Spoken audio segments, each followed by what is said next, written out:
Imagine for a moment that the invisible threads which move fate, willpower, and the very energy of the universe could be understood, mastered, and channeled by you. That beyond fear, beyond myths and shadows, there exist secret laws, ancient, hidden within grimoires and symbols, waiting to be awakened by a courageous consciousness. This is no ordinary text. It is a key, a gateway to the most forbidden realms of esoteric knowledge, based on the veiled writings of Aleister Crowley, the most influential and controversial magician of the 20th century. You are about to step into a realm where black magic is not feared, but understood, contained and transmuted. Here you won't learn to summon dark forces out of mere curiosity. Here you will discover how they work, how they operate on the subtle planes and within the human psyche, and most importantly, how to take absolute control over them. Not to destroy, but to free yourself from their chains and reclaim your spiritual sovereignty. Prepare to hear what many have never dared to speak aloud, to unearth secrets long buried beneath centuries of dogma, to understand why darkness is not defeated with fear, but with knowledge, will, and focused light. This journey is not for the faint of heart. It is for those who know that true power does not reside in light or shadow, but in the conscious mastery of both. Welcome to the secret laws for mastering black magic. Darkness will not control you. You will master it, and let us begin. Have you ever felt the invisible hum, incessant and low, echoing as the only distant murmur in the chambers of your skull?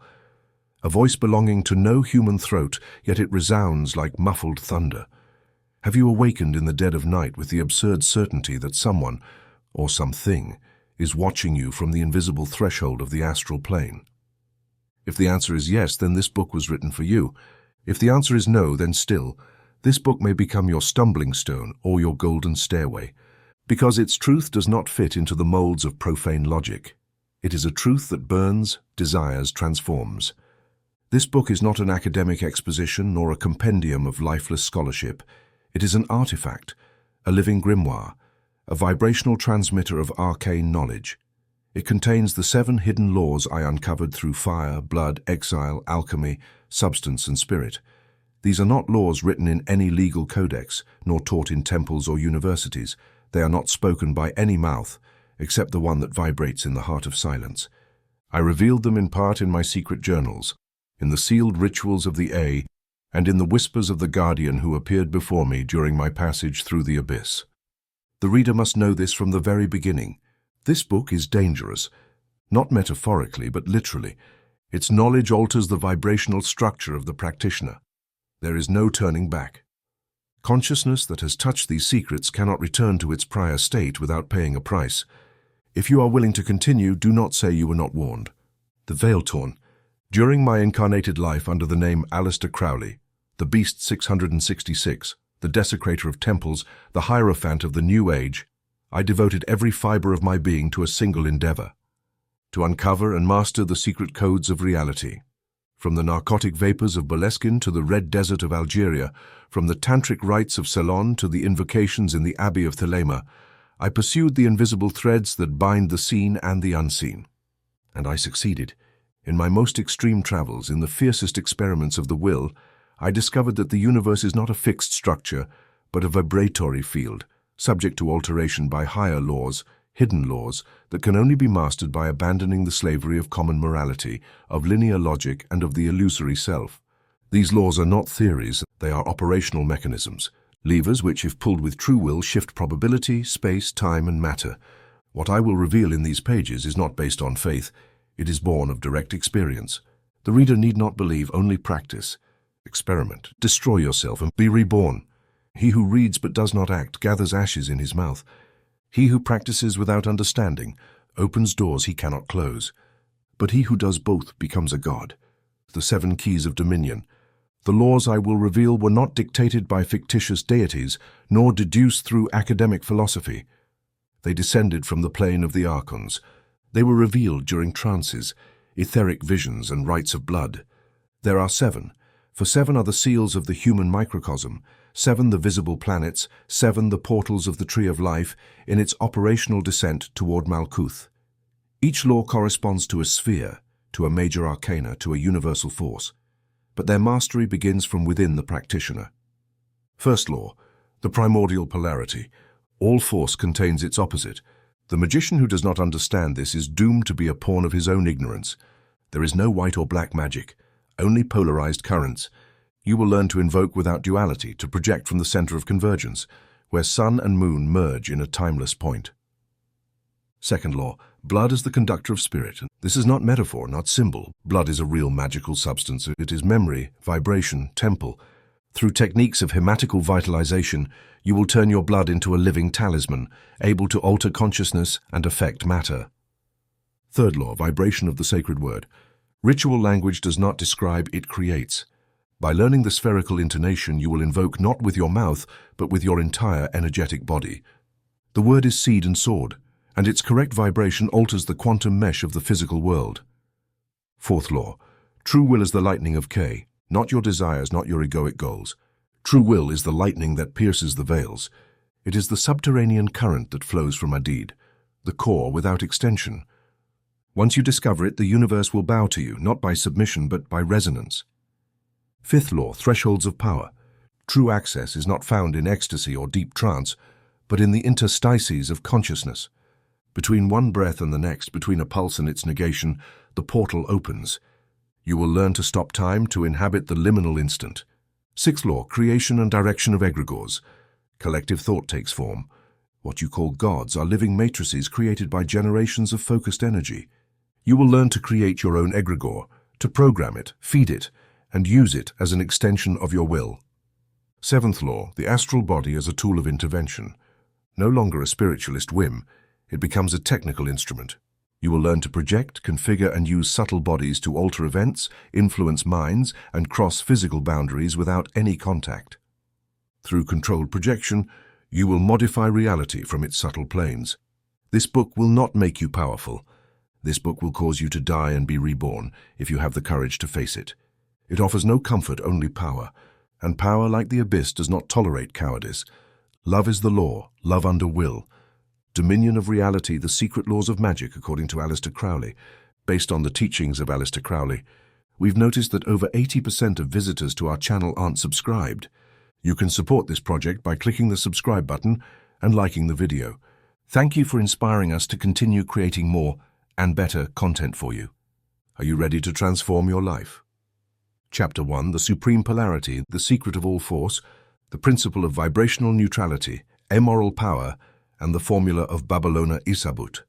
In the beginning there was neither light nor shadow, only an undifferentiated abyss.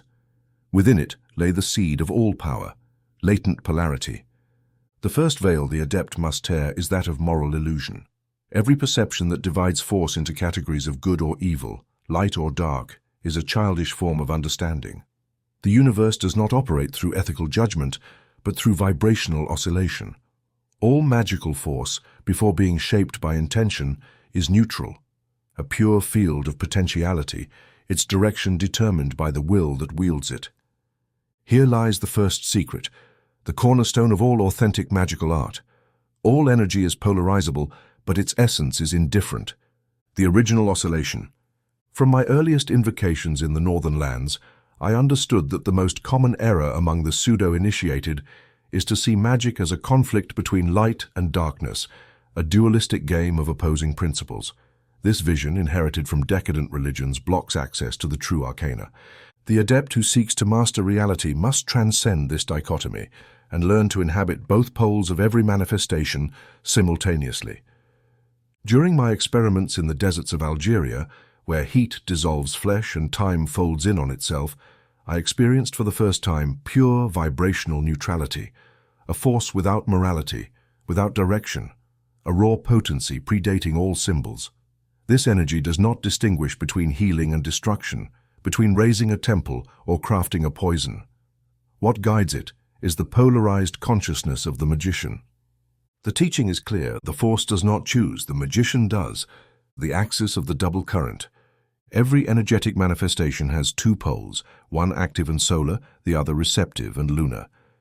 This principle is not symbolic. It is operative. Every invocation, every movement of energy, every ritual formulation activates a dual current, and if the operator cannot hold both aspects in equilibrium, their magic disintegrates or becomes erratic. There is no force without polarity. There is no polarity without consciousness. There is no consciousness without center. From this arises the concept of polarized convergence invocation, the method I developed through trial and delirium. Unlike traditional systems where the operator calls upon an external entity, I teach to invoke the archetype from within, to embody it in the internal vibrational field, and then project it into its complementary aspect. The operator becomes mirror, portal, vibrational simultaneity. In the most powerful rituals, those of Babylon and the beast, of the 11-pointed star, of the blood of the two suns, this principle is crucial. The adept does not summon a force, they embody it and reflect it. Manifestation does not occur outside, but on a simultaneous axis, internal and external, solar and lunar, will and reflection. The mystery of Babylona Isabut. The secret formula Babylona Isabut, repeated in my most hidden rituals, contains the mystery of this polarity. Its meaning is not merely phonetic, but vibrational.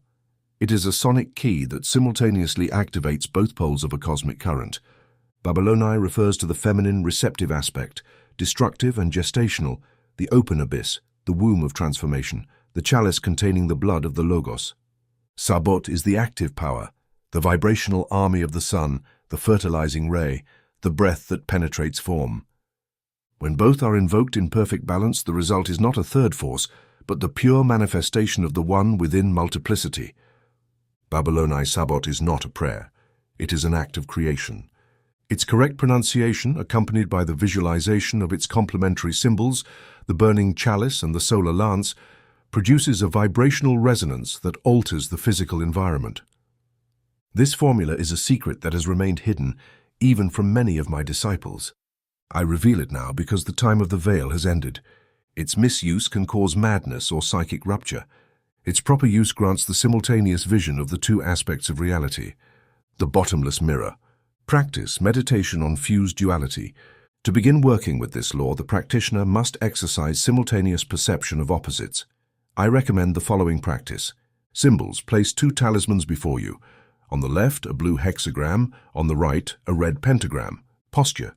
Adopt a balanced position, preferably the throne pose. Spine straight, hands on knees, aligned column. Polarized breathing. Inhale while visualizing the energy of the pentagram. Active, fire. Exhale while projecting the energy of the hexagram. Receptive, water. Repeat for 49 cycles. Visualization. Begin merging both symbols in the center of your chest, forming a vortex where both spin simultaneously. Vocalization. Slowly pronounce Babyloni, Sabot, Babyloni, Sabot. First from the throat, then from the solar plexus, then from a point 2 inches below the navel. Observation. Remain in silence and observe internal effects. If a vision arises, accept it without judgment. Practiced for 49 days, this exercise will awaken sensitivity to the subtle polarities of all phenomena. The adept will begin to perceive vibrational duality in sounds, gestures, colors, words, even thoughts, beyond good and evil. It is imperative to understand that this law destroys ordinary morality, not because it promotes chaos, but because it accesses a higher order, a vibrational geometry underlying all phenomena. At this level, human categories vanish. A destructive act may be a spiritual opening. A dark invocation may bring light. A properly understood operation of black magic can dissolve obsolete psychic structures that block access to the true self. The magician does not judge energy. The magician uses it. This principle is what I expressed in the Book of the Law when I wrote, "The caps is in the Q, not the Q in the caps." Those who have pierced the veils know that caps represents the vessel, the form, and Q is the energy, the charge, the impulse. Form arises from content, not the reverse. Moral categories are empty shells if not filled with magical intent. The magician must craft new forms from neutral energy, shaped by their will. Stereoscopic vision. The direct consequence of mastering this law is the birth of what I called stereoscopic vision, the ability to perceive simultaneously the constructive and destructive aspects of every force. It is a non-linear state of consciousness, a vision that sees both the visible and invisible sides of each act, each word, each current. To develop it, I instituted the ritual of the two towers, where the magician erects astrally two symbolic structures, a black tower and a white tower, and then learns to inhabit both. alternating their consciousness until they can sustain both simultaneously. At that moment, a higher dimensional perception is activated, the vibrational understanding of the total phenomenon. Thus opens the path to mastery. Thus begins the art of shaping reality like clay between etheric fingers.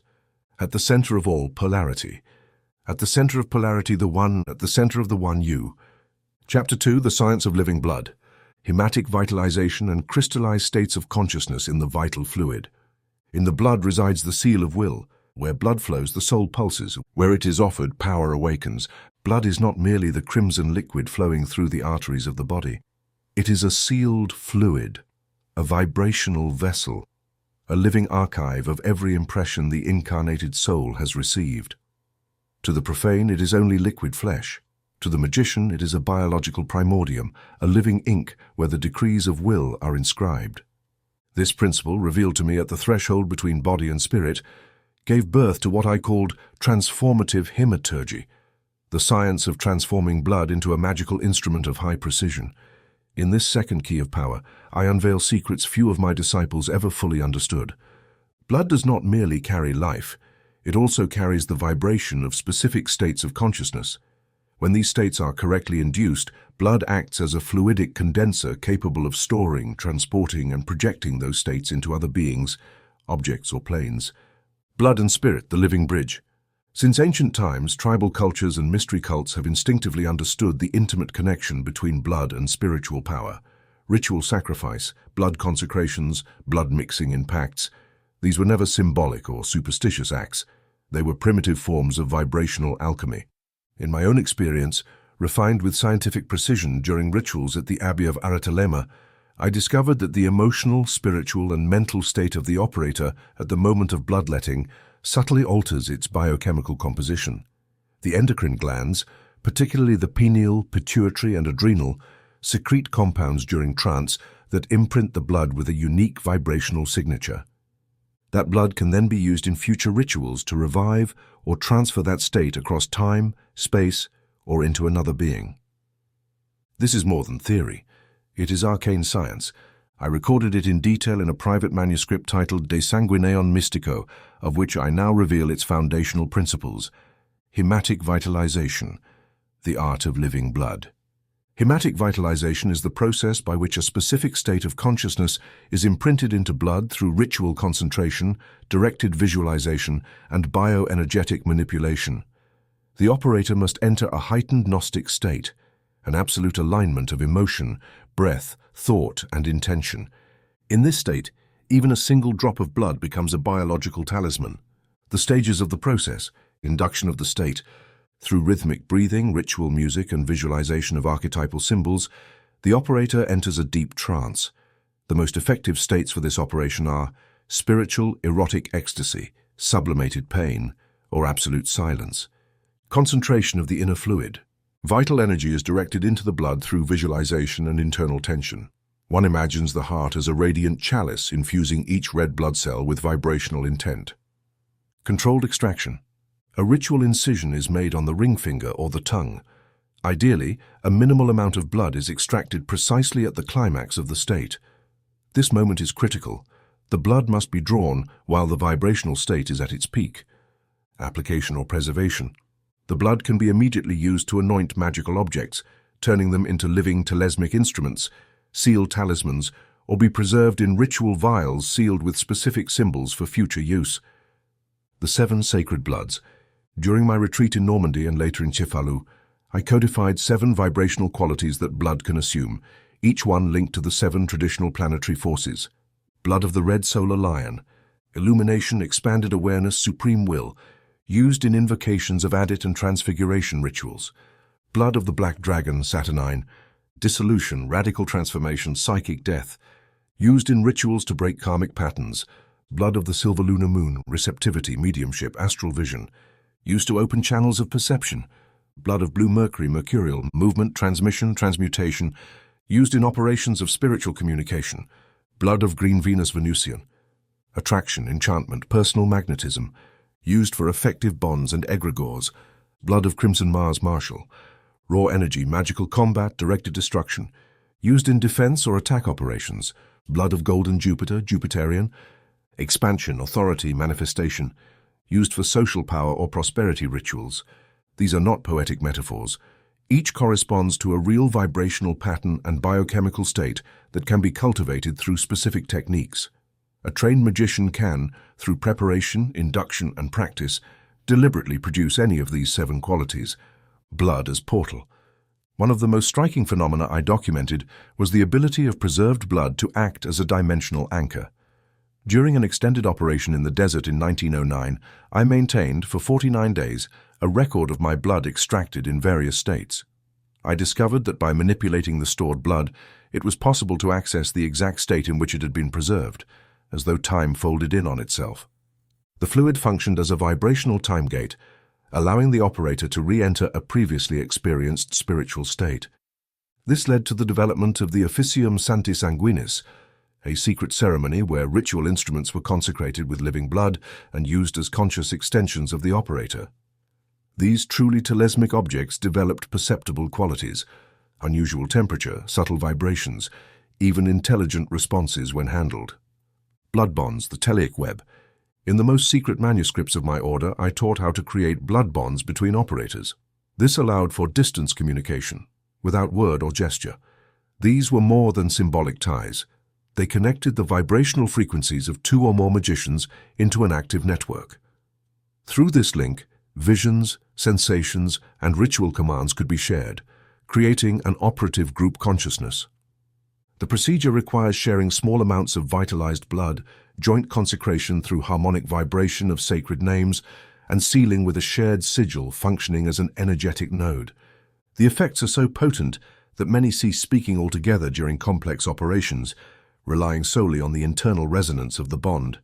Warning: blood is a dangerous substance, not because of its biology, but because of its spiritual charge. It must never be manipulated without full awareness of its vibrational state. Blood extracted in states of fear, anger, or confusion can contaminate ritual objects and give rise to parasitic entities or distort the magician's subjective reality. It must always be purified through breath, vibration, and visualization before being used. Blood is the body's language before the gods. Where the word cannot reach, blood speaks. This is why ancient civilizations offered blood to their deities. But the modern magician does not sacrifice animals or offer to external gods. He offers his own vibration, encoded in preserved blood, to the matrix of the universe. In that act, the microcosm and macrocosm merge. The blood is no longer his nor the body's. It belongs to the art, to the ritual, to the fire that creates worlds. Blood is solidified will. Blood is liquid magic. Blood is a gate. Chapter 3, the language that warps reality. Logotic resonance, transformational phonematics, and sonic sigils. In the beginning was the word, but the word was not speech. It was pure vibration, unspoken, terrible. And that vibration, finding form in the throats of the gods, shaped the world. Anyone who believes language is merely a tool for description has been deceived by the veils of the profane world. Language is not passive. It does not reflect reality. It constructs it. It is a mechanism of vibration, and when directed with magical intent, it intervenes directly in the energetic matrix of both physical and subtle planes. Here lies the third key of hidden power, the mastery of sound as a vibrational operator, the art of the word that does not inform but transforms. In this chapter, I will unveil 3 fundamental tools of magical language. Logotic resonance, the vibrational structure of sound that resonates with reality matrices. Transformational phonematics, the science of altering the material plane through precise phonetic sequences. Sonic sigils, verbal formulas designed to open portals, induce altered states, or manifest specific conditions. Logotic resonance, the universe as a matrix of sound. The entire universe can be understood as a vibrational mesh, a structure of interlinked oscillating frequencies. Every physical, emotional, mental, or spiritual phenomenon holds a unique vibrational pattern. When certain sound combinations are pronounced, the magician can generate resonant interference within this mesh, producing alterations in perception, the body, or even the probability of certain events. Through my experimentation with barbarous names of evocation, those found in ancient grimoires and often dismissed as meaningless or corrupted, I discovered their power does not lie in their semantics, but in their vibrational architecture. Proper repetition does not summon anthropomorphic entities. It reorganizes the internal frequencies of the operator, aligning them with certain power axes that traverse the planes. Thus, I formulated one of my core principles. Every name of power is an acoustic algorithm, and every vibrational algorithm modifies the very fabric of space-time. For this reason, every true magical name must be vibrated, not merely spoken. Correct vibration involves body, intention, breath, visualization, and energetic direction. Each chakra, or energy center in the body, responds to specific frequencies.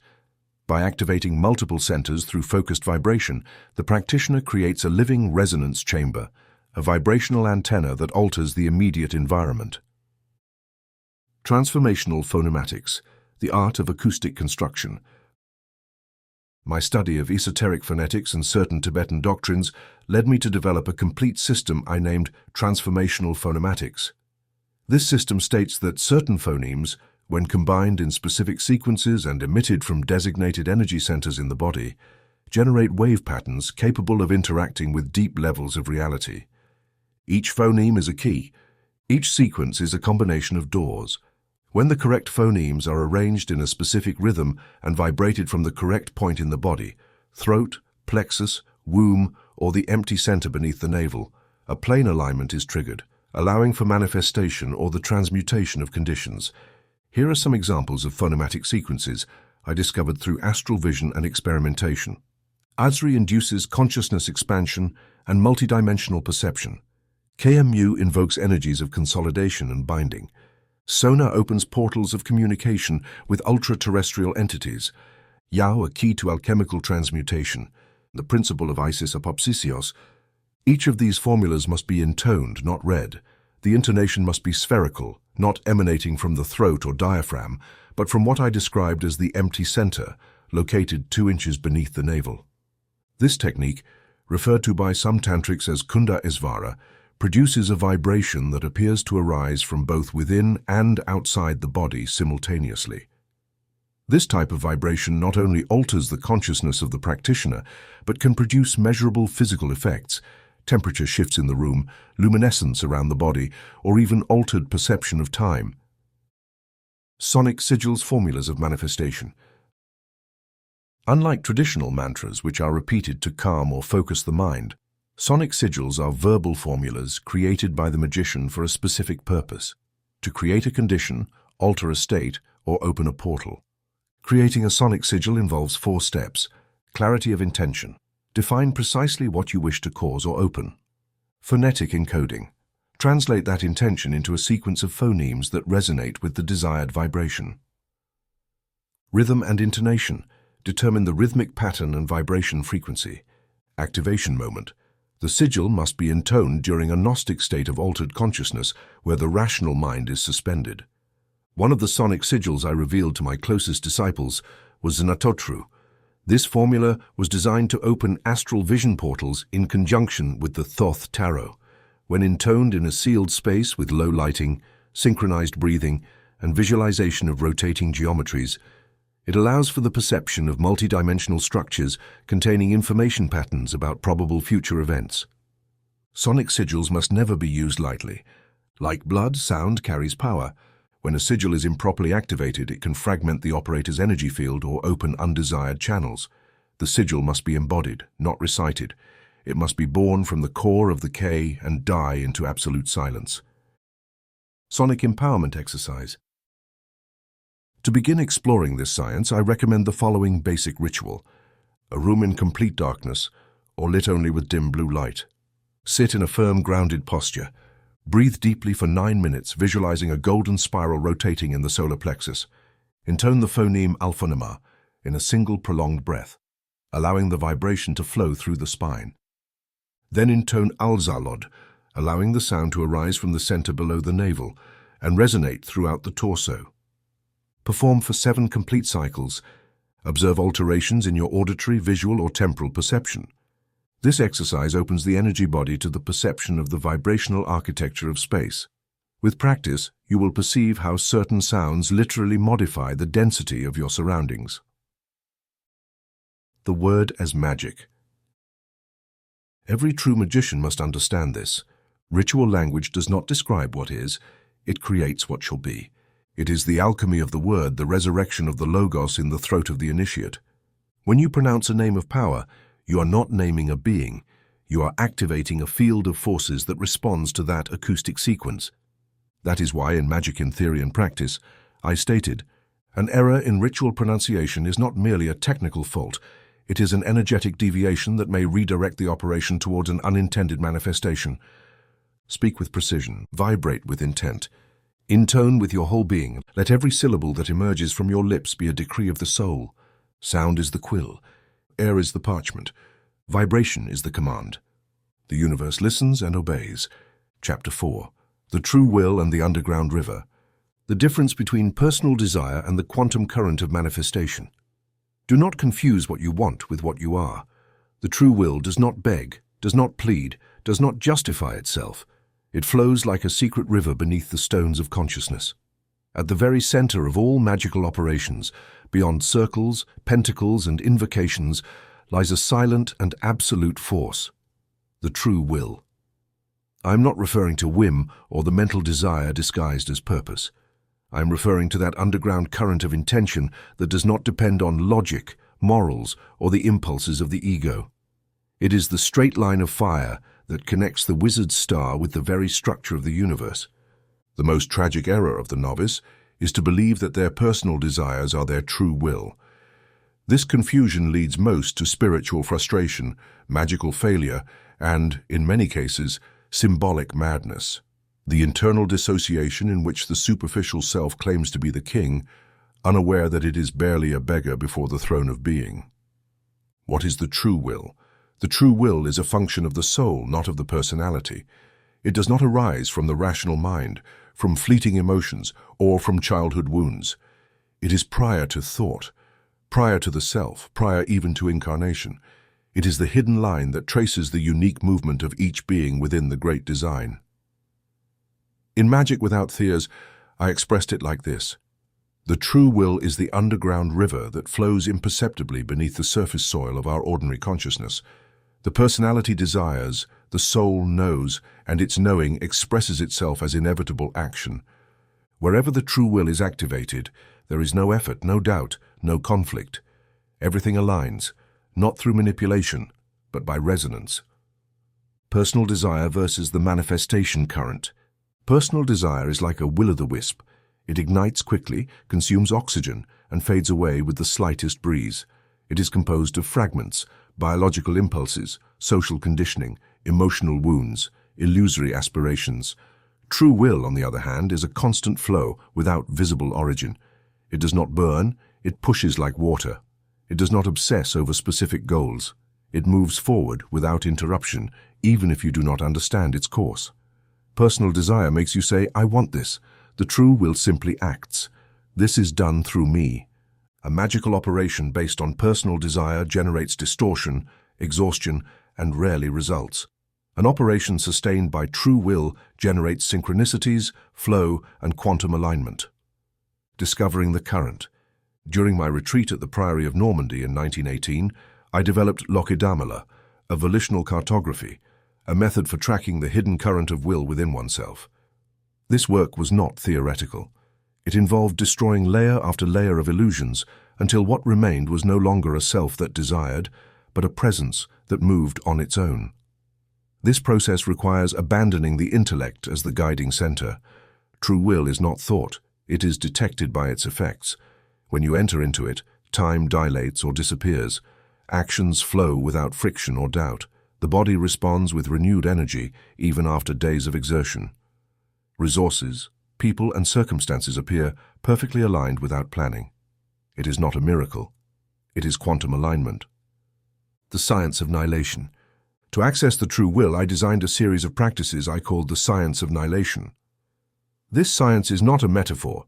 It involves the temporary deactivation of the ordinary ego, the narrative self, the illusory operator that believes it is in control. Base technique, the active void. In a space free from distractions, enter a deep state of quiet. Stop all images, all words, all desires. Stay only with the naked presence. Do not seek anything, do not expect anything.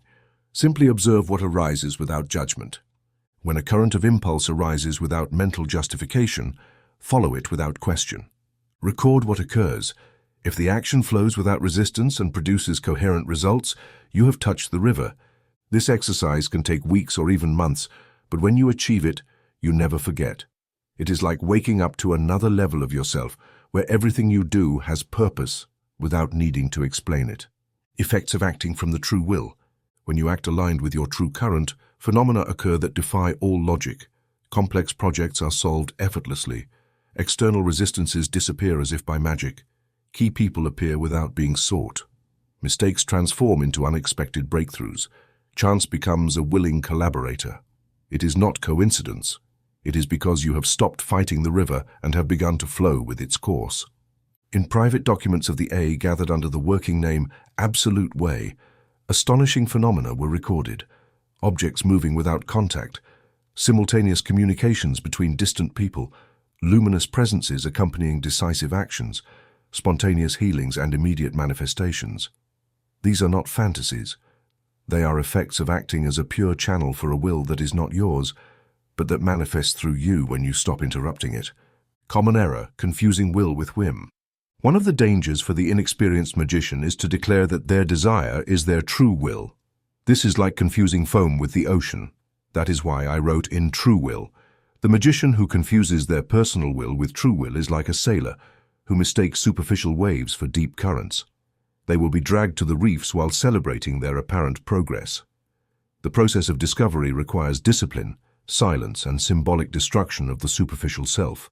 This is achieved through practices like knock swing, a meditative oscillation between void and total focus, the investment journal, recording spontaneous actions and analyzing their vibrational coherence and intention fasting, not acting from desires during cycles of 7, 11, or 13 days. Signs that you have touched the current. You cannot explain it, but you know it is what you must do. The environment arranges itself to allow it. You do it even if you do not wish to, and it gives you peace. Energy flows within you, not from you. Sometimes you are even frightened because everything turns out more perfectly than you could have planned. The spiritual effect. Living from the true will is not a path to comfort, but to essential integrity. The world may oppose you, forms may collapse, but you know that all is right because you are in alignment. There is no greater protection than this. There is no greater power. There is no greater magic. The true will does not impose itself. It manifests. It is not sought. It is discovered. It is not possessed. It simply is. Chapter 5. Liminal states, thresholds of power. Pleasure and pain, wakefulness and sleep as magical portals. Do not seek the eternal in the fixed. The eternal hides in the transitory, the stillness in the moment of transition. The threshold is not a place. It is the secret movement between worlds. Every ritual that seeks to open the seals of power without crossing the thresholds fails. Every effective magical operation happens not at the extremes, but between them. The secret does not lie in wakefulness, nor in sleep, nor in pleasure, nor in pain, nor in inhalation, nor in exhalation, but in the moment of transition between each. These intermediate states, which I call liminal states, are ontological fissures, cracks in the usual architecture of consciousness through which the supramental force can penetrate. The fifth magical key reveals the power of these transitory spaces where consciousness becomes fluid and reality becomes malleable. Whoever masters them accesses planes of manifestation that are unreachable from stable states. This chapter, therefore, is a cartography of the invisible, a map of thresholds for the magician who is not afraid to lose footing. What is a liminal state? A liminal state is a transitional state of consciousness, a moment of instability or deconstruction where the normal filters of perception are temporarily suspended. In that brief interstice, a portal opens to parallel realities, transdimensional entities or subtle forms of knowledge. The word liminal comes from the Latin limen, meaning threshold. It is neither an end nor a beginning. It is the vibrating edge where both merge. At the threshold you are neither you nor another, neither here nor there. You are pure transition. During my deepest experiments, I discovered that these states are the only moments when reality can be altered without resistance. The universe, like the human body, has doors that only open at specific moments. Trying to force them from rigidity is futile. one must learn to stop at the moment of change. Types of liminal states. I have catalogued multiple types of magical thresholds. Here I present the most operative ones. 1. Between wakefulness and sleep. The hypnagogic threshold is one of the most fertile. It manifests as a nebula between rational consciousness and the deep unconscious. Here, visions, voices, symbols are received, and one accesses the zone of telluric creation. In this state, I composed the invocations of Liber and received revelations from the lords of the abyss. Exercise. When lying down, remain conscious as your body falls asleep. Visualize a black door. Watch it until it opens by itself. Enter. Record what you see without intervening. 2. Between pleasure and pain, and at the point of maximum physical tension, whether through relaxation or controlled suffering, consciousness abandons its usual configuration. In this crossing, what the tantrics call samadhi of the edge occurs, a state of expanded consciousness that is neither ecstasy nor agony, but the union that transcends both. In advanced sexual magic rituals, I learned to focus magical intent just before climax, so that the energy was directed not to the body, but to the subtle plane. This requires iron discipline and a complete voiding of personal desire. Warning: never cross this threshold without a clear purpose.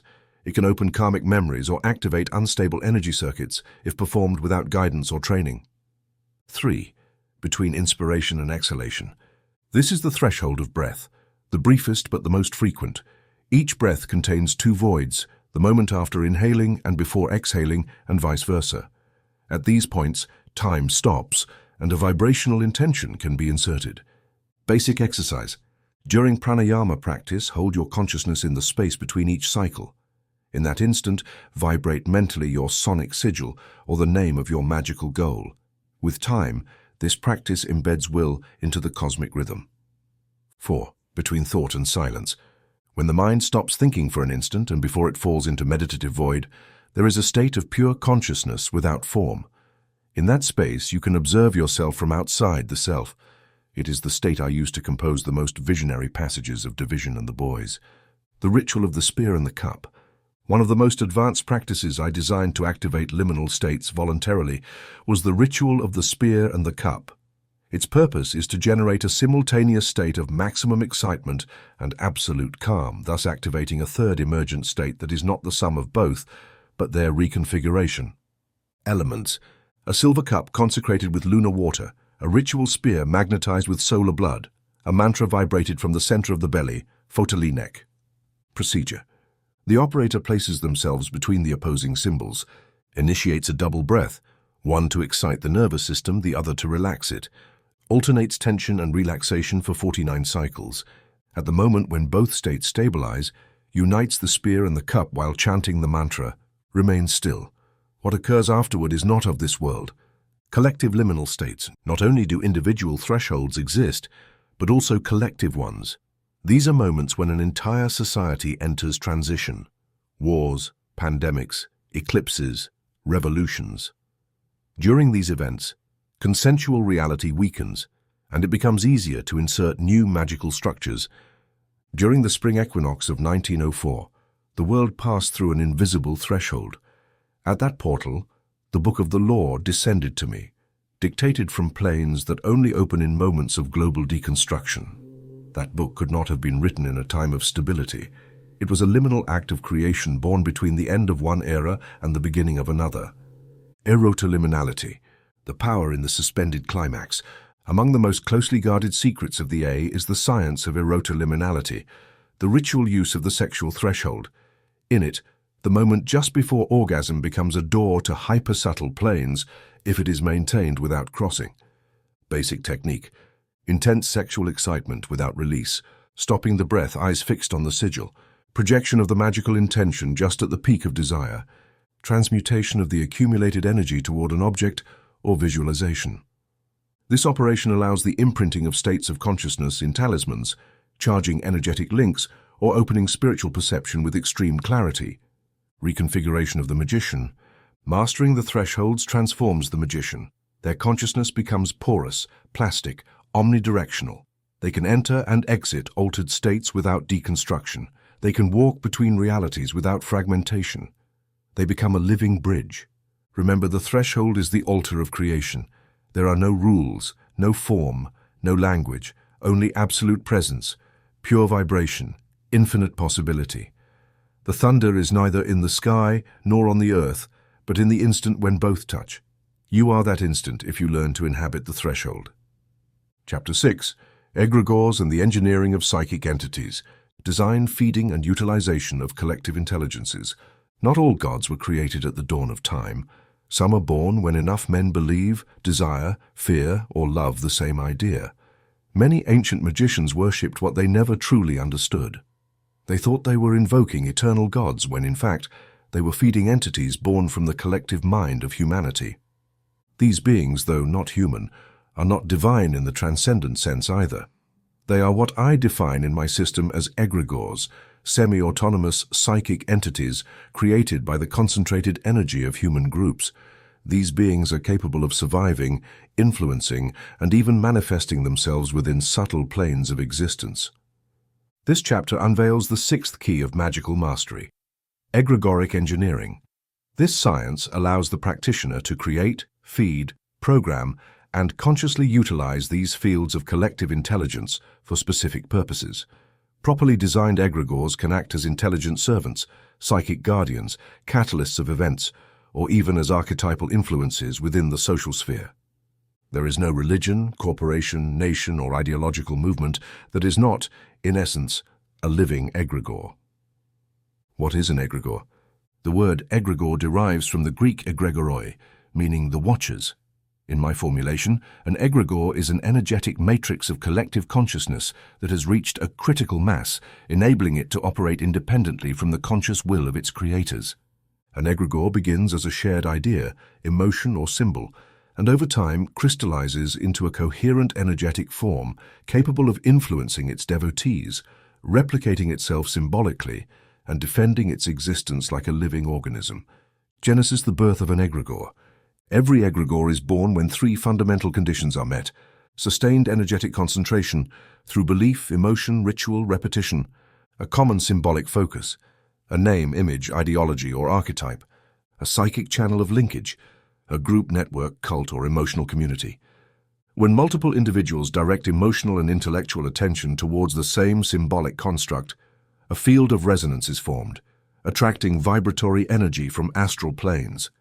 This field begins to condense, to structure itself, and eventually manifests as an entity with its own identity. Historical examples: Jehovah, Buddha, Allah, deified egregores that emerged from the archetypal field and were shaped by cultures and doctrines. Nazism, Christianity, communism, planetary-scale ideological egregors.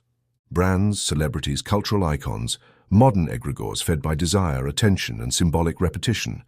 Thelemic engineering, conscious creation. Unlike spontaneous egregores, the thelemic magician learns to create egregores deliberately under precise rules. This is what I call thelemic engineering, the magical science of psycho-energetic construction, operational process. Define the function. What purpose will the egregore serve? Protection, guidance, influence, attraction, astral combat. Design the central symbol. Create a sigil, name, or image that embodies its function. This symbol will serve as a node for energy condensation. Synchronized group visualization. Through coordinated rituals, the group must feed the symbol with emotion, will, and astral representation. Material anchoring. Link the egregore to a physical object, statue, talisman, totem, book, or emblem, which will act as an energetic access port. Ethical programming and action limits. Every created entity must have clear boundaries. Without them, it can become parasitic or uncontrollable. Periodic feeding. Through rituals, symbolic offerings, vibrational repetitions, or actions that reinforce its existence. Example: Thelemic protection servitor. Name: Zarmek. Function: astral shield against psychic attacks or negative influences. Sigil: a triangle within a black circle crossed by 3 wavy lines. Anchor: a ring consecrated under a new moon. Link: each time the operator feels vulnerable, they touch the ring and whisper the name. Feeding: a drop of blood every 49 days on the ring during meditation. The life cycle of an egregore.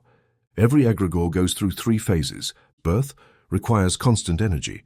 It is fragile like an astral lava. If not fed, it dies. Autonomy, once consolidated, it can sustain itself by drawing energy from the collective psychic field. Here it becomes truly useful or dangerous. Decline or transmutation. If attention is withdrawn or its purpose is no longer served, the egregor weakens, fragments, or mutates into a degenerate form. Some, in decay, may become parasitic. Warnings and precautions. Never create an egregor without a specific function. Never forget your bond with it. Never destroy its symbol without a dissolution ritual. Never allow an egregor to use you. You are its architect. In certain cases, some operators have become obsessed with their egregors, offering them devotion and energy beyond what is necessary. This creates vibrational dependency and can lead to partial possession or disturbances in the auric field. For this reason, every egregor must have a word of dissolution, a final code that reduces it to its elemental state. In my most complex rituals, this was expressed as, "Perish by my will, return to the void by the world of silence." Planetary egregors. Religions, ideologies, and cultures are planetary egregors. These entities possess enough power to influence entire human masses. They compete for psychic territory, using symbols, narratives, and rituals as mechanisms of expansion. In Decreatio Egregorum, my secret manuscript, I stated, "The greater egregors ride their devotees. They do not serve, they consume. They are beasts hungry for worship, faith, and fear. Only the initiate can ride the beast without being devoured." The magician who masters this science can intervene in the collective unconscious, plant archetypes, redirect massive energies, and activate cultural transformations. Practical applications of the egregor. Energetic protection, creating servitors that cleanse, protect, and stabilize the auric field. Attraction of opportunities. Egregors designed to align favorable circumstances, strengthen intuition, and open paths. Inner transformation. Creating symbolic figures that represent higher aspects of the self, acting as guides or catalysts. Collective work. In group rituals, an egregor can serve as the coordinating center of individual wills, amplifying their effects. Yes, you too can create a god, but remember, the god you create also watches you. And if you forget that you made it, it will take your name and turn you into its servant. Chapter 7. Astral projection as a science of intervention. Function bodies. Externalization of the K travels through non-linear time. The physical body is a mask. Consciousness is its playwright. The astral body is the actor that crosses stages without doors. The profane dream, the mystic's escape, and the magicians intervene. This is the essence of astral projection, as I have taught it within the inner circles of the A, and as I practiced it during my operations in the deserts of Algeria, the valleys of Scotland, and the shadowed halls of the Egyptian temples. Astral travel is not a spiritualist fantasy, nor a pastime for esoteric enthusiasts. It is a technology of applied consciousness, a tool for the exploration, manipulation, and transformation of subtle planes, and by resonance, the physical realm. In this chapter, I will reveal the hidden and operative foundations of the science of projection, including the creation of function bodies, the externalization of the K, the projected conscious core, and travel through non-linear temporal vectors. The practitioner who masters these techniques will not only traverse invisible worlds, but also modify energetic structures, influence events, and receive precise revelations beyond the ordinary limits of body and time. What is the astral body? The astral body is not a ghostly replica of the physical form, as some believe. It is a multidimensional structure of organized energy that functions as a vehicle for perception, action, and interaction in non-material planes. Its form is not fixed. It can adopt different configurations depending on the operation, the frequency, or the intent. For years, I believed the astral body to be a single, subtle envelope, but in my deeper journeys, I discovered that the astral body consists of layers, each resonating with different vibrational frequencies and parallel realities. Through specific exercises, the magician can isolate, configure, and project these layers for particular purposes. Function bodies, specialized tools. The concept of a function body implies that the practitioner creates or configures a specialized astral body tailored to a specific operation. This requires defining the objective, gathering information, interacting with entities, or performing energetic interventions. Selecting the appropriate vibrational frequency using colors, sounds, symbols, and emotions. Visually modeling the function body, animal form, geometric, anthropomorphic, etc. charging it with the K, the operator's conscious spark that animates the projected body. During a deep vision ritual on Mount Buada, I designed a function body in the form of a winged serpent to descend through dense etheric corridors where a humanoid form would fragment. The information gathered in that descent was so accurate that I predicted the symbolic content of the Book of Thoth before its formal conception. Externalization of the K. The K is the operative conscious core of the self, the energetic center that is neither mind nor body nor soul, but the very function of will and perception. In classical projection, the K remains anchored to the physical body via a silver cord. However, in advanced techniques, the K can be entirely externalized, animating a subtle body without needing a constant link to the physical. This allows for prolonged autonomous action in other planes, joint operations with other practitioners in shared dimensions, and functional duplication, where the physical body continues performing simple tasks while the operator acts on another level. Training for this requires perceptual isolation practices, concentration on the void, and absolute mastery over the fear of losing identity. Without these conditions, the practitioner may experience disorientation, self-fragmentation, or disordered returns that disturb the physical energetic field. Controlled projection technique. Space preparation, absolute darkness, silence, presence of a guiding symbol, a tarot card, a personal sigil, etc. Relaxation of the physical body, rhythmic breathing and visualization of progressive dissolution. Construction of the astral body. From feet to head, visualize a luminous form superimposed upon your own, vibrant with energy. Transfer of the key, focus all attention, will and self-sense into a point between your brows. From there, project that point into the astral body. Separation, feel yourself rising or sliding out of the physical body. Do not fear, do not analyze, proceed. Navigation, follow the guiding symbol to the desired reality. Verification and confirmation. The science of projection I developed is not based on faith, but on empirical validation. Advanced practitioners from the A performed cross-experiments, simultaneous projections toward a shared target with written verification afterward, without prior communication. Supervised astral journeys were conducted where one projected and another, in wakefulness, described the energetic changes in the environment. Remote observation of hidden objects produced reproducible results. These experiments confirmed that properly executed astral travel grants access to information inaccessible by ordinary means. Non-linear temporal journeys. Time, as we know it, is a perceptual fiction sustained by the physical body. Once outside that vehicle, the K can travel not only through astral space but also along parallel temporal vectors, including past events with strong emotional resonance, probable futures based on active manifestation lines, alternative realities, where the operator can observe versions of themselves on different existential paths.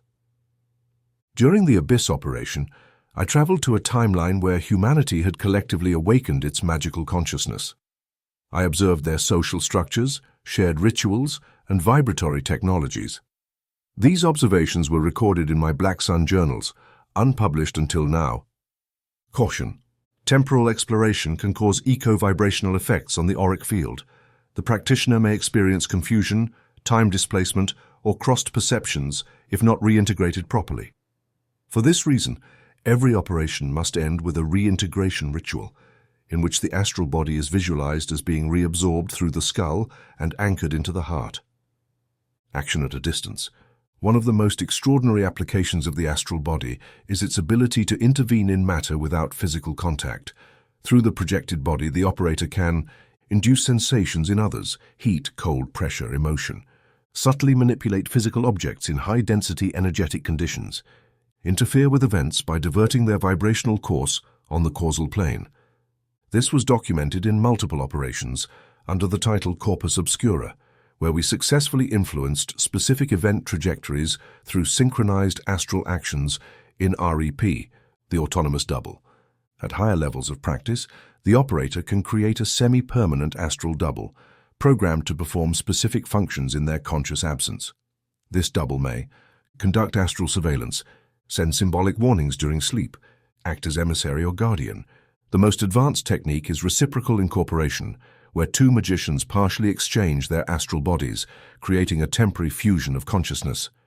This must only be performed with absolute trust and preparation, as partial fusion can blur identity boundaries, if not reversed correctly. Layers of the astral body. I identified 7 vibrational layers of the astral body, each attuned to a different plane: energetic, physical contact with matter and bodily vitality; emotional, receptive, dream planes, thought forms, larvae; symbolic, mental idea forms, archetypes, conceptual entities; causal probability patterns, active karma; temporal timelines, future and past vectors; archetypal supra-individual intelligences; noetic, the plane of the formless core. The advanced magician can selectively project one or more layers, keeping others anchored to the physical body to maintain balance. You are not your body. You are not your mind. You are the hidden operator who can enter and exit both, if you learn to walk firmly between the veils. Chapter 8. The Rite of Polarized Convergence. Twin invocations, fused dualities, and the ritual of the two towers. Truth lies not in one nor in the other, but in the flame that arises when both embrace within the void. Every isolated force is illusion, every fused duality, power.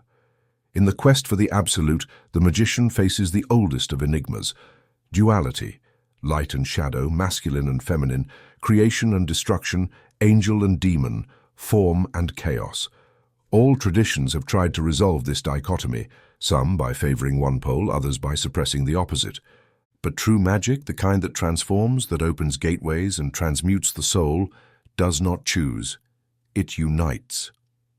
In this chapter, the core of the high operative magic I developed in my most powerful rituals is revealed: polarized convergence. This principle is not merely a philosophy, but a technical model of simultaneous invocation, an art by which the magician inhabits 2 opposing archetypes at once, and through that controlled tension generates a third emergent force that did not exist on the original plane. This alchemical current is the key to authentic magical creation, the operative principle union of opposites. In all my ritual experiments, I observed that using a single current, solar or lunar, active or passive, higher or lower, produced incomplete or unstable results. Invocations only gained power when they included balanced polar tension. From this arose the technique of dual invocation, and later the construction of the ritual of the two towers, the culmination of this principle. All magical force, as in the signum de polaritate mysteriorum, manifests in 2 aspects: the solar pole, active, projective, shaping, linked to logos, fire, and form; the lunar pole, receptive, chaotic, dissolving, connected to the abyss, water, and the matrix. The true operator does not invoke one to dominate the other, but builds a field where both intertwine without cancelling each other.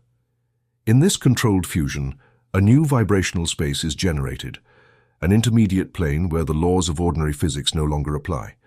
The dual invocation. A dual invocation is one in which the operator simultaneously calls upon 2 opposing archetypes, not to make them fight, but to let them coexist within as complementary aspects. This technique demands a high degree of emotional, mental, and physical control, as the internal tension can produce disorder if not properly integrated. A classic example, the invocation of Babylon and Choronzon. Babylon, the sealed matrix, the gate of incarnation, the scarlet woman. Choronzon, the disperser, the mask of the abyss, fragmented ego. Invoked together, they allow the operator to embody the power of form without being devoured by it, and to descend into the abyss without being dissolved. In my advanced rituals, I learned to invoke a luminous entity and its dark reflection simultaneously. In doing so, I generated a gateway between worlds, a passage through which I could receive direct information from liminal planes without losing vibrational coherence. The ritual of the two towers. This ritual operation was the heart of many of my most extreme workings, including those that led to the reception of the Liber Albeleges. The ritual consists of astrally erecting 2 opposing structures, consciously inhabiting them, and then fusing them through a precise vibrational act. Necessary elements: a space configured in the form of a vesica piscis, the intersection of 2 circles. Opposing symbols: the pentagram force and hexagram harmony, or the sun and moon. A biphasic power name like Babylonisabut. A convergence instrument, a black mirror, a polar stone, or a biphasic sigil. Ritual procedure: astral construction of the towers. Visualize to your left a black lunar tower made of symbols representing chaos, dissolution, and receptivity. To your right, a white or golden solar tower, active and filled with symbols of order, direction, and expansion. Projection of consciousness. Alternate your perception between one tower and the other. Inhabit both. Allow your energetic field to polarize without losing the center. Intonation of the convergent formula. Vibrate the chosen closed name from the center of your body, punto de rara. With each intonation, visualize rays of energy flowing from both towers into your spine. Fusion of the towers. Visualize the two towers beginning to overlap, slowly rotating into each other. At the center of their intersection, a third pillar of dark light is born, the axis of magical creation. Entry into the fertile void. Abandon both forms, remain at the point where both dissolve. In that space, formulate what you desire to manifest, or receive the vision that is granted. The state of simultaneity, stereoscopic vision. Mastering this rite develops what I called stereoscopic vision, the ability to see, feel, and operate in two polarities at once. The magician with this vision does not see light or darkness, but the vibration that gives shape to both. From this awareness, one can create with destruction included, heal with targeted poison, protect by attacking vibrationally, love with transfigurative fury. This vision also activates outside the ritual, enabling one to perceive the dual nature of every experience, every symbol, every person. Applications of polarized convergence. Internal homotransmutation. It allows facing and absorbing repressed or rejected aspects of the self, transforming them into creative energy. Invocation of complex entities. Some higher intelligences only manifest in polarized fields. They require the operator to sustain tension without collapse. Reactivation of temporal portals. The intersection of opposites can alter time perception, facilitating retrocognition or premonition. Creation of biphasic sigils. As I taught in Liber CM13, sigils containing contradictory structures, curves and angles, fire and water, have amplified power if activated from the polar center. Precautions. Never attempt this rite without emotional mastery. Holding the tension of opposites can cause fracturing if the ego is not stabilized. Do not identify with either polarity. You are the channel, not the content. Identification with one pole breaks the balance and closes the portal. Always return to center. Conclude the rite by reabsorbing both forces into the heart, or an active polar charge may remain, distorting your energy field. Epilogue of the rite. The ritual of the two towers is not a symbolic exercise. It is a vibrational architecture that alters the operator's reality. I have seen how, after performing it, an ordinary man becomes an avatar of the force. I have seen doors open, messages descend, bodies vibrate with the power of worlds unspoken. At its highest point, polarized convergence reveals to the operator what they have always been. The hinge between worlds, the axis of eternal return, the black fire of the pregnant void. Where the sun and the moon collide, the star is born. You are that star, if you can sustain the dance of lightning and the abyss. Chapter 9, the transformational grammar of the mage. Non-human linguistic constructs. Language as a vibrational operator. Words are not mirrors of reality. They are hammers. They are keys. They are serpents that, when uttered, devour logic and open doors that were never written.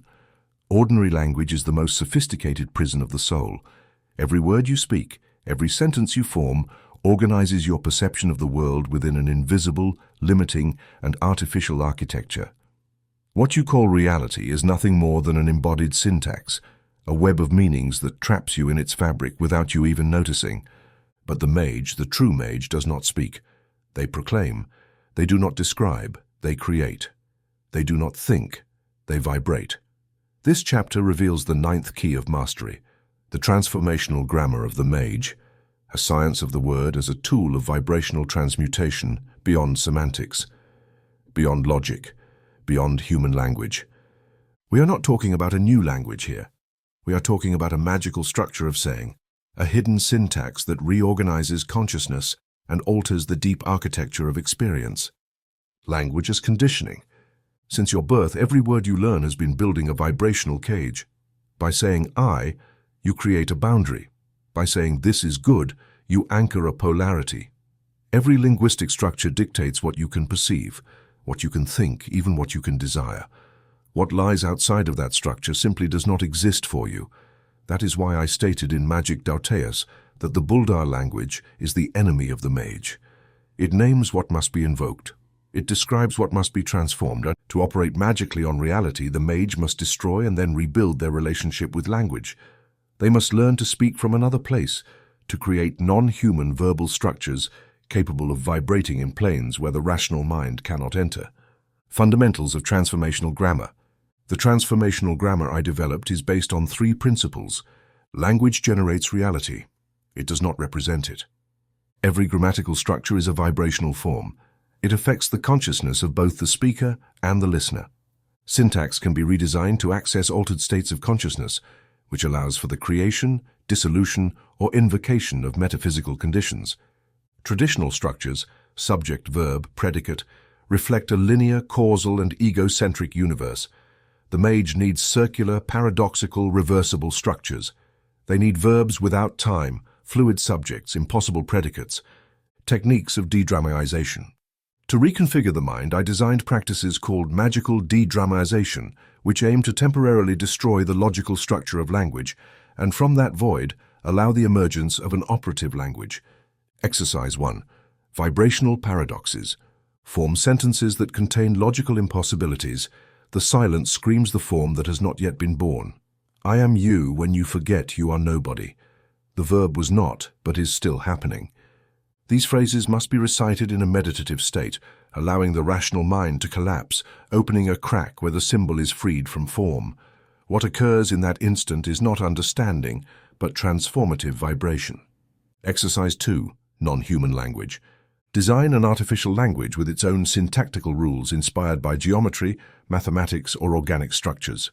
The goal is not to understand it, but to avoid it. By using it, the mage detaches from common mental filters and accesses virgin psychic zones. In my high invocation rituals, I used Enochian, not as an angelic language, but as an alien structure of perception. Enochian words have no stable translation. They are vibrational vectors, bridges to archetypical planes. The verb as an operative act. Every ritual word must be uttered with total intention, visualized with form, color, and weight, breathed from the center of the body. For example, the simple act of saying "adit" should not be done as if repeating a sacred word. The operator must feel that syllable emerge from the belly, spiral up the spine, pass through the skull, and project as invisible fire. Each name of power is a magical structure that must be activated like a mechanism, not recited like a prayer. Verbal formulas. There are magical formulas that condense complex structures of vibration, intention, and vision. These formulas must be constructed with powerful phonemes attuned to specific energy centers, precise breath rhythm, and coded cycles of repetition. For example, the formula Zazoama Eth Triat was developed to activate the empty center and project vision operations. It should not be spoken as an ordinary word, but as a set of sonic blows that open spaces in the astral field. The transformational effect. When the mage speaks from this grammar, reality responds. Perception is reorganized. Entities listen. Interdimensionalities activate. The body enters resonance with higher planes. I have recorded electromagnetic alterations, luminous presences, temperature changes in the environment, and phenomena of active precognition after extended sessions of ritual vocalization from this transformational verbal structure. The language of silence. The final step is the silent verb, the ability to emit vibrations without sound, without words, without form, from the very core of the K. This is the true prayer, the true command, the true magic. Krala, but decree. Close your mouth but vibrate from the gut. Let your word not be sound but emanation. Warning. Using these techniques without preparation can cause fragmentation of linguistic identity, perceptual isolation, and the emergence of repressed archetypes. Therefore, every transformational practice must be followed by a reintegration ritual, where the operator returns to using common language with full awareness of its falsehood. You are an embodied verb. Your body is syntax. Your life is a prayer that conjures the mystery. Rewrite yourself, and the universe will obey. Chapter 10th. The Scarlet Lion and the Black Dragon. Practical applications, advanced rituals, creation of telesmic objects, ritual alchemy of being. The lion spits fire that illuminates. The dragon exhales venom that transmutes. One is the ascending gold, the other the singing lead. The true magician drinks from both and does not die, but awakens. Here, at the final step of operational descent, we reach the core of integral magical transmutation, the living integration of supreme and abyssal alchemical forces, the solar will of the Scarlet Lion, and the Saturnian power of the Black Dragon. The magician who has crossed the previous 9 chapters no longer seeks information or vision. They become the laboratory, the Athanor, and the philosopher's stone. This final chapter does not reveal more theories but pure actions. Its purpose is to provide you with the necessary tools to operate in reality as the gods do, creating conscious objects, establishing stable vibrational fields, and transmuting your own being into a telesmic agent of manifestation. Here begin the rites of greater power. The Scarlet Lion, Fire of Manifestation. In internal alchemy, the Scarlet Lion represents the living gold of awakened consciousness, the individualized solar power, the spark of Adid that has conquered its form and now emits its will as stable light. This force is neither aggression nor blind expansion. It is vibratory presence, magnetism that summons effortlessly, a ray that structures probability in its favor. Activation of the Scarlet Lion, Solaris Absolutum base ritual, preparation of the body. 49 solar breaths. Inhale while visualizing golden light rising through the spine. Exhale, expanding it through the chest. Centination, vibrated mantra from the solar plexus. Reason Ulik in 11 cycles. Visualization. Imagine a fiery lion with human eyes emerging from the center of your chest. Do not control it. Let it gaze at you. Symbolic feeding. Offer a drop of blood on a solar symbol. Completion. Decree firmly, I am the one who speaks and the word that is heard. The lion will accompany you, not as a symbol but as an active presence, growing stronger each time you act in full alignment with your true will. The Black Dragon, Fire of Dissolution. Where the lion builds, the dragon destroys. Where the first fixes, the second liberates.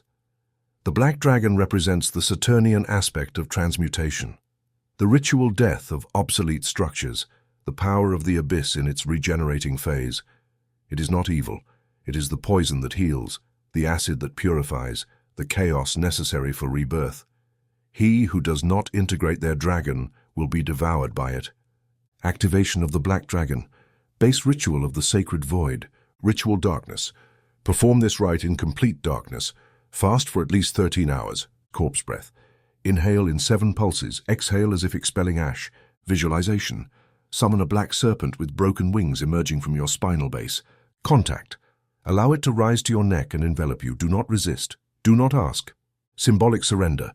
Write on paper that which must die within you. Burn it while vibrating. Muchsi Kuth. Completion. Maintain silence for 49 minutes after the rite. Do not share your experience until the sign of the dragon appears in your environment. A dream, a symbol, a spontaneous manifestation. Creation of telesmic objects. A telesmic object is more than a talisman. It is a material structure in which a living, conscious, and operative vibration has been embedded. It does not symbolize power, it contains it. Materials, porous matter, metal, bone, volcanic stone, or living wood. Vibrational imprint through consecrated blood or directed ritual sound. Intention linkage defined by a phrase recorded or intoned at the sealing moment. Periodic charging ritually fed according to the lunar phase or planetary calendar. Process. Purification of the object. Immerse it in black salt and symbolic fire. Crossed black and white candles. Imprint the K. While vibrating your personal sonic sigil, keep the piece in contact with your heart center. Animation. Declare 3 times, you are not a symbol, you are the embodied verb. You act through me, in me, as I. I release you with form to form without me. Use these objects to seal rituals, activate spaces, defend portals, or concentrate specific energies. Ritual alchemy of being. Here converge all the keys revealed. The magician no longer seeks to operate on the world, they operate on themselves as the world. The true great work is not to create gold or summon angels, but to transmute the fragmented self into a conscious operative unity. This alchemy is not metaphysical, it is physiological, emotional, vibrational. It involves activating energy centers according to crossed polarities, reconfiguring mental circuits through transformational grammar, projecting the K into desired realities, and then reabsorbing it enriched, dissolving the superficial ego through exposure to the dragon, crystallizing the will into a stable, solar magnetizing form. Final ritual, the Night of the Lion and the Dragon. Objective, operational fusion of the forces of creation and dissolution in the core of being. The day before, partial fast, meditation on the 7 previous chapters. Ritual space drawn in the shape of 1 black side, 1 red. Simultaneity. Perform the rites of the lion and the dragon in parallel. A mirror or another operator may assist you. Convergence. At the intersection of the symbols, stand and vibrate the final mantra, Fotkakali Kenya. Observation. Do not seek results. Wait for the crystallization of the sign within you. It may be a vision, a physical change, or an unshakable certainty.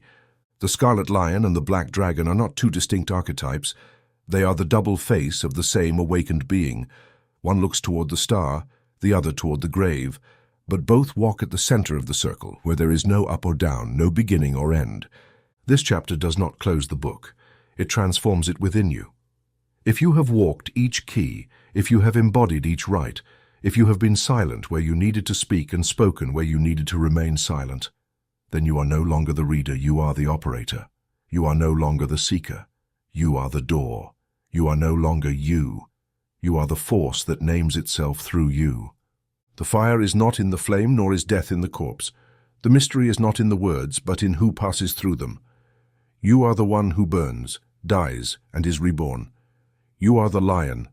You are the dragon. And the universe bends to look at you. Amen.